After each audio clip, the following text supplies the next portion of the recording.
Happy birthday Vijay Pratap Reddy గారు, chairman of AP state food commissioner. ఈరోజు ఫిబ్రవరి 14న మీ జన్మదినం. పుట్టినరోజు శుభాకాంక్షలు. మీరు మరి ఎన్నో ఇలా పుట్టినరోజులు జరుపుకోవాలని మేము కోరుకుంటున్నాము.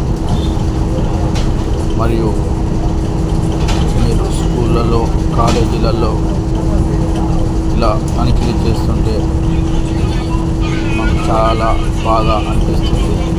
మీ జాబ్ను మీరు 100% కరెక్ట్గా చేస్తున్నారు.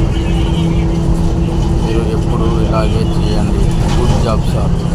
మీరు నిండు నూరేళ్ళు ఉండాలని కోరుకుంటున్నాను. సబ్స్క్రైబర్స్, ఈ వీడియో కనుక మీకు నచ్చినట్లయితే సార్కి హ్యాపీ బర్త్డే చెప్పండి. కమెంట్లో హ్యాపీ బర్త్డే అని రాయండి. మినిమం ఒక 10,000 లైక్స్ ఎక్స్పెక్ట్ చేస్తున్నాను.